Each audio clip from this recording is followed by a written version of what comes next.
Selon Isaac Newton, la gravitation est une force attractive agissant à distance entre tout corps massif. Et pour s'échapper définitivement de la surface d'un astre, il est nécessaire d'acquérir une vitesse minimale que l'on nomme en physique la vitesse de libération. Plus l'astre est massif, plus la vitesse nécessaire pour s'en échapper est grande. Elle est de 11,2 km par seconde sur la Terre par exemple, mais est presque 5 fois inférieure sur la Lune.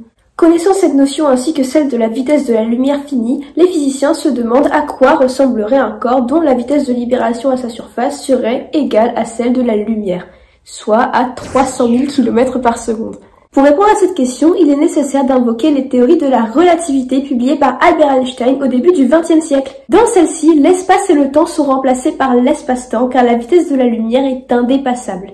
Et la gravité n'est plus perçue seulement comme une force, mais comme la manifestation de déformations géométriques de cet espace-temps due à la présence de corps massifs.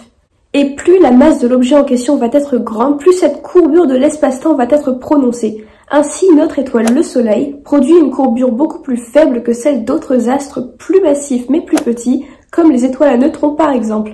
Mais quel est le trajet de la lumière si elle rencontre sur son passage un astre massif qui déforme l'espace-temps ? Eh bien, la lumière, dépourvue de masse, se déplace selon une ligne de plus court chemin nommée géodésique de cet espace-temps. Elle est donc déviée par la présence de tout astre massif, comme l'a démontré l'astrophysicien Arthur Eddington lors de l'éclipse totale du 29 mai 1919.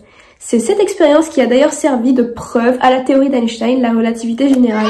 Mais dans certains cas, il peut arriver que ces géodésiques soient si courbées qu'elles se referment sur elles-mêmes. Dans ce cas, la lumière ne peut plus s'échapper de l'astre que l'on nommera par la suite trou noir. Autrement dit, de façon classique, un trou noir est un astre dont la vitesse de libération à sa surface est supérieure à la vitesse de la lumière. Par conséquent, rien, pas même la lumière, ne peut s'en échapper. Le premier à trouver une solution aux équations de la relativité générale, c'est le physicien Karl Schwarzschild et il établit une formule permettant de calculer, pour tout objet, le rayon minimal dans lequel toute sa masse doit être concentrée pour que rien, pas même la lumière, ne s'en échappe. Plus simplement dit, sa formule permet de calculer pour tout astre massif à partir de quel rayon il s'effondrera en trou noir. Si l'on suit sa formule, on trouve un rayon de 3 km pour le Soleil à comparer à sa taille réelle de 700 000 km. Et si la Terre était un trou noir, son rayon ne serait que de 9 mm.